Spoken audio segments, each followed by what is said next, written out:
Joining us now is OjyOkpe with stories trending around the world. Hello, Jonix. Good morning, Dr. Abati. How are you? Everyone's always waiting for that introduction. Good morning, Ayo. Good morning, Ayomi, how are you? I'm this very morning? well, thanks. How are you too? Great. I'm excited. Today is the first day for Rise Fashion Week. I'm really excited. I can't wait. Good morning, Rufai. Morning, Ajit, as well. Great. Well, all Are right. you going to be on the catwalk this year? That's a surprise. Well, all right. Good morning to you, viewers. Well, let's begin what's trending. The governor of Akwa Ibom State, Udom Emmanuel, has responded to jabs thrown at him by the presidential candidate of the All Progressives Congress, Bola Ahmed Tinubu, who on Monday tackled the governor for supporting the presidential bid of Atiku Abubakar, the flag bearer of the People's Democratic Party. Akwa Ibom, you will not suffer again.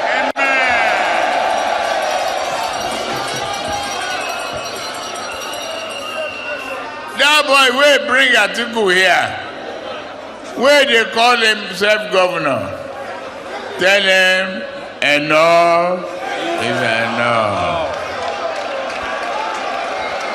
Tell him enough is enough. He live in my backyard in Lagos.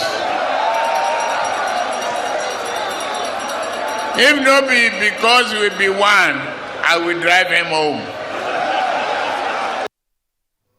Well, Udom Emmanuel, in a swift response on Tuesday while addressing newly appointed state officials, said that Tinubu should focus on what he intends to do if elected president, rather than launch personal attacks on individuals, and that political campaigns should be addressing issues affecting the country and not attacks on individuals.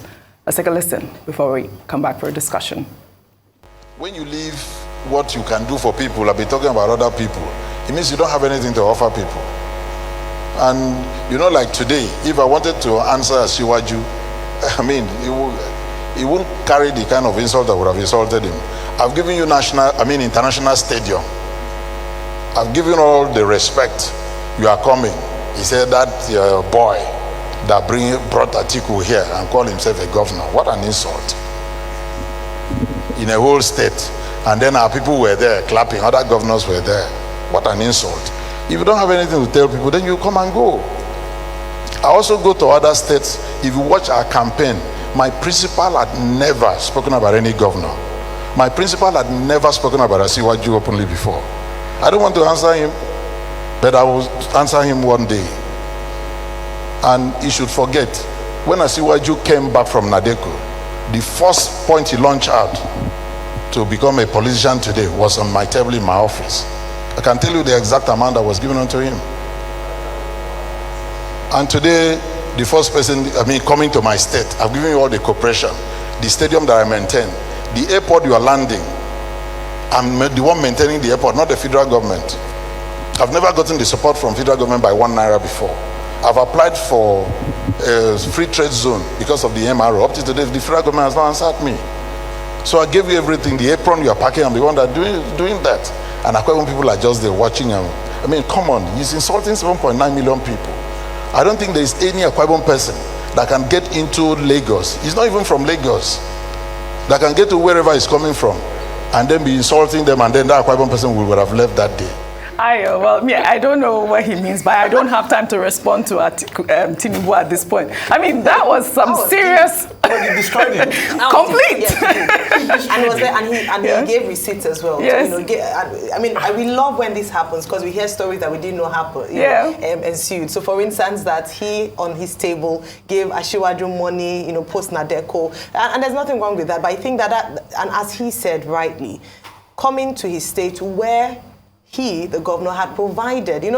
We talked about Governor Wike earlier on, and even how, River State is not, he's not promoting River State as a multi-party state, whereby, intimidating opposition parties. And here we have in Akwa Ibom State, where Asiwaju went for his, part of his campaign activities, and then spent time talking about the governor. This is not the first time. He's famously referred to the governor of Ogun State as Elei, and he's referred to other people in quite condescending words. And just echoing what the governor of Akwa Ibom State said, let him focus on the issues. Absolutely. It gives credence to what he said, that he doesn't have what to say to the people when he goes on campaign grounds to either insult others or dance or, lift up or just make, jests about other people. Let him talk about what he would do for Akwa Ibom, and let him begin to speak like the president of Nigeria, who would unite people with his words and not insult the opposition. Is this what we should expect if he becomes president, whereby we'll spend a considerable amount of time with his speeches talking about how this person did X, this person didn't do Y, and he's done it not just against other parties, but now even within his party members. We'll talk about that later. Dr. Abati. Okay, let's take the two one after the other. This saga, Tinubu versus Udom Emmanuel. Let's start with the presidential candidate of the APC. He said that boy that hosted Atiku and calls himself governor. Well, man, it will not be fair. I know Udom Emmanuel was born maybe in 1966, so he's much younger than Asiwaju Tinubu. But Emmanuel has been chief financial officer of a bank. Emmanuel has been commissioner. Emmanuel has been governor. I mean, that he has become a man, even if he's a younger person. So I agree with the governor if he says that it's very insulting to just dismiss him like that. Another thing that Asiwaju Tinubu said was that he lived in my backyard in Lagos. Well, I think if we have the opportunity, we would like to ask Asiwaju to explain what it means to live in the backyard. Is he trying to suggest that Udom Emmanuel came to Lagos as a houseboy? Because the innuendo. No, wait. Let me finish. So if that is what he's suggesting, it will look like hate speech, and it will be most unfair. And we've been saying political campaigns should be devoid of hate speech. Number 3, Asiwaju Tinubu in the video that was played said, enough is enough. Well, enough is enough. I hope you know who owns the copyright. Only one candidate, one person. The enough is enough person in the grammar of politics in this 2023 is Wike. I hope Asiwaju Tinubu understands that copyright. Now let's go to Udom Emmanuel. Governor Udom Emmanuel did what he should do. I mean, we've been saying that there should be level playing field. Nobody should harass members of the opposition. And in his own case, he played the good host. He said, he made facilities available. He showed the guest of the state enough respect. Sheer civility. The expectation would be that, such a very nice host is shown due respect. As they say in common parlance, respect is reciprocal.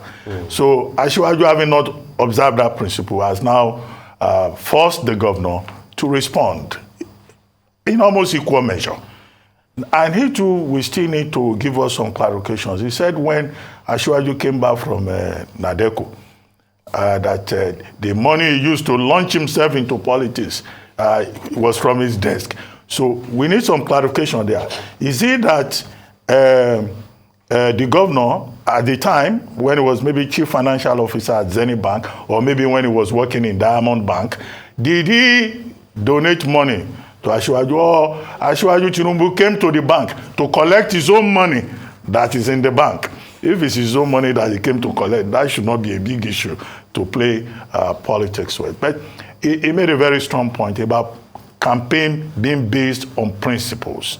And he said his own principle doesn't go about abusing people, and that in his own party, they campaign based on principles. You can add to that, based on issues. And that was why he ended by saying, if you come to a stage, if you don't have anything to say, then just wave at people or dance a little and go away. But to now use the opportunity to be abusing, a very nice host would be, unfair. But in any case, we have the drama. It provides good entertainment. All of this, as I always say, will be resolved when the election is won and lost. And I hope after that, people will still have enough good relations, enough amity to be able to go beyond politics and relate, as human beings. Absolutely. Rufai. I mean, wow. It's amazing. At first, Governor Udom Emmanuel said he didn't want to say anything, but he said too much already. He destroyed the table totally. Please, I would like to beg candidates to please belittling people. They should stop belittling people. And I've sensed that in Nigerian society. Once people are older than the other people, they belittle them, they talk down on them and say, oh, look at that one, that small boy. No, nobody's a small boy. Governor Udom Emmanuel is a man. He's achieved a lot for himself. Not too many people become governor. But let us extrapolate the things he said. Dr. Abati, I second that motion of I would truly like to know how much even was exchanged and whose money was it? Was it Governor Emmanuel donating to the Tinubu 1999 aspiration? Where did that money come from? Was it personal money? People need to be able to make clarification on things like this because Nigerians deserve to know. We can't have a country where money exchange hands. Now, they themselves are now talking about this money and we can't ask questions. We should be able to ask questions. Secondly, this idea of somebody lives in my backyard, please, for the upton time, let us stop this idea of somebody lives in my backyard. Nobody owns Lagos. Nobody made Lagos. Everybody can lay claim to Lagos. Lagos was a British crown colony from the late 1800s. And there'd been major developments in Lagos.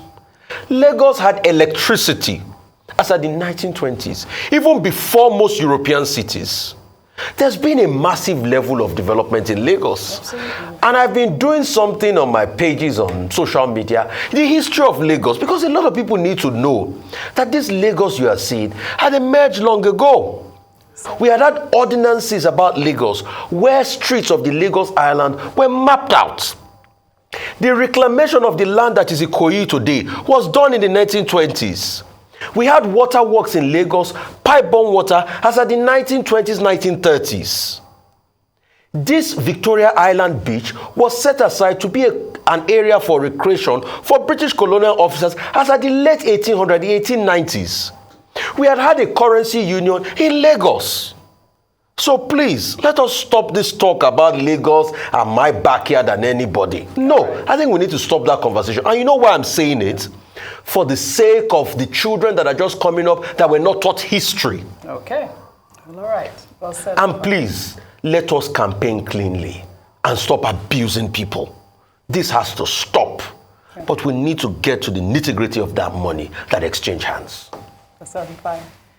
We'll take another story.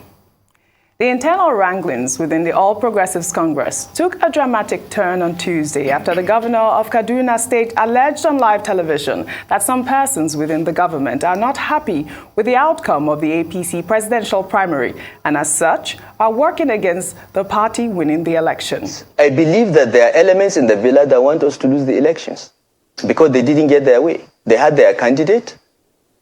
Their candidate didn't win the primaries, and I think they are still trying to get us to lose the elections, and they are hiding behind the president's desire to do what he thinks is right. Well, many have reacted to El Rufai's allegations, including the federal government through its Minister of Culture and Information, Lai Mohammed, who on Tuesday, while addressing journalists at the State House, said that the federal government is not aware of any Aso Villa elements sabotaging or allegedly sabotaging the APC, and that the focus of the President Muhammadu Buhari administration is ensuring credible elections. One thing I can assure you is that no matter who, this administration is focused and determined to ensure a free and fair election. And I think this administration and those that matter now, who are the most important person in this administration to me is Mr. President. And I think he has shown by words and by deed that is committed to a free, fair, and credible election. And fair, free and credible election actually means not favoring anybody or disadvantaging anybody. Now, and everywhere he goes, he makes that very clear. Even as recently as Friday, when he was in Daura, he said the same thing. So if there's anybody who's working against any candidate, we don't know officially. Well, meanwhile, the First Lady of Nigeria, Aisha Buhari, who is the grand patron of the Tinubu Shetima Women Campaign Team and who has been quite vocal about fifth columnist in the presidential villa, took to her Instagram account on Tuesday to share the video clip of El Rufai speaking about the elements in the presidential villa that are sabotaging the APC with the caption, "Long live the Federal Republic of Nigeria." I'm coming to you, Ayo. You know, she has been quite vocal about the cabal. Yes. I mean, that's what she called it in 2016. You know, she said she may not support President Muhammadu Buhari.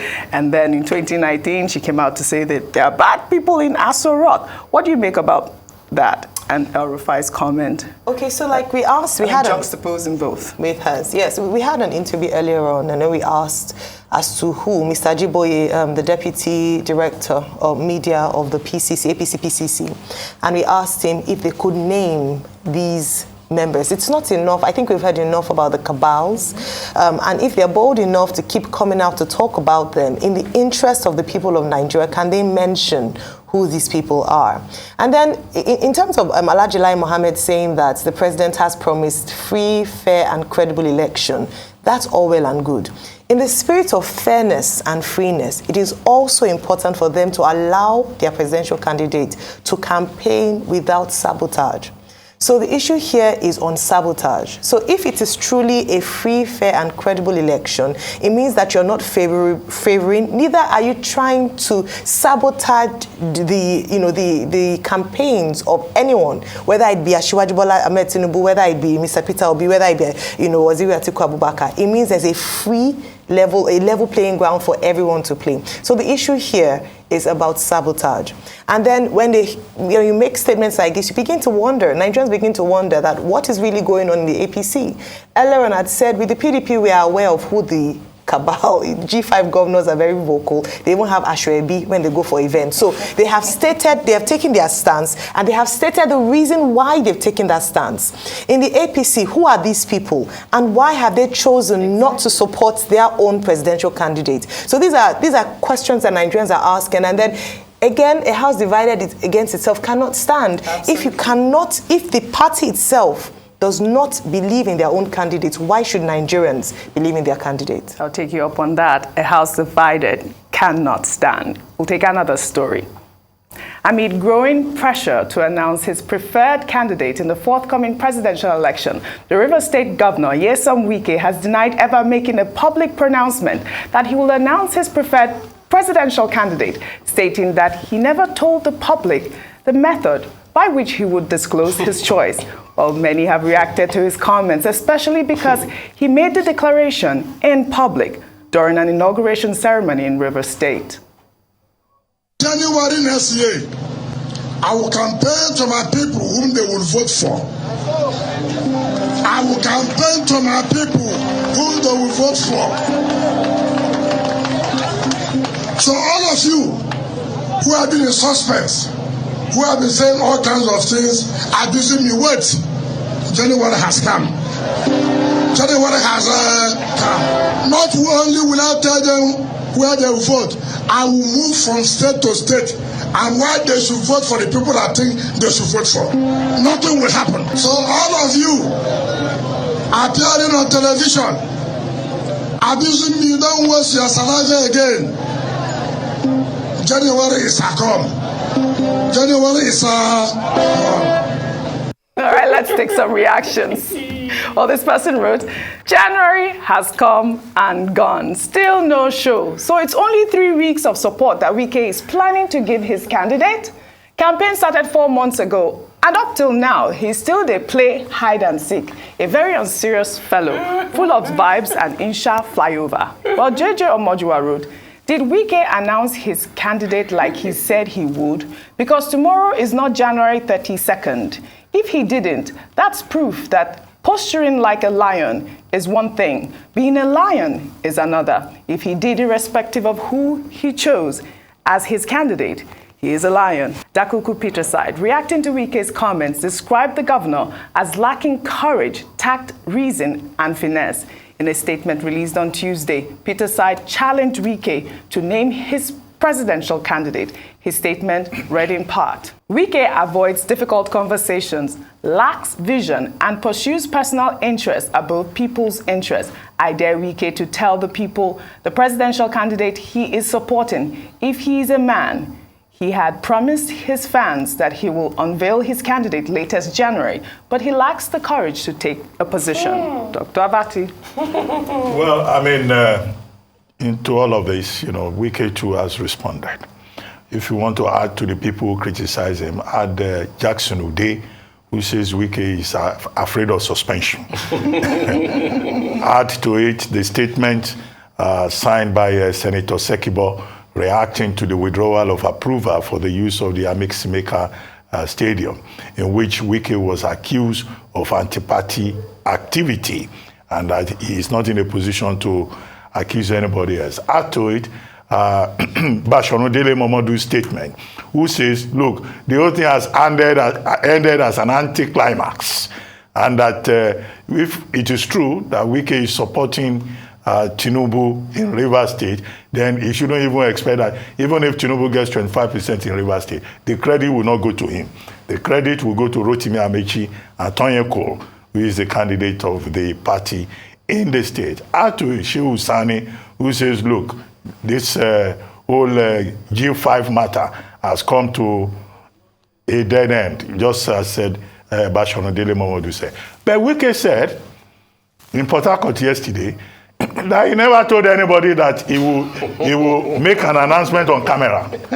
That the people who know him and his people who are his followers, they already know who he wants as presidential candidate. But as the people are saying, he promised he must come and announce on camera that they are mumu, that there are people who don't understand politics, and that's not how politics is played. Anyway, the lesson of all this is that when you grandstand, when you overpromise and you raise expectations, you end up under-delivering. But I think the strongest point is the fact that if he announces openly, then of course, he will be guilty of anti-party activities, and the PDP can suspend him or expel him, and that will also affect those candidates, that are not Atiku that is promoting, but who are members of the PDP, and they are his followers. So the G5 governors, they know that the risk that they run is quite a very serious one. But if you challenge Governor Wike, he will turn it into a song. As he dey sweet us, he go dey pain them. As he dey sweet us, these guys think that this whole thing is a joke.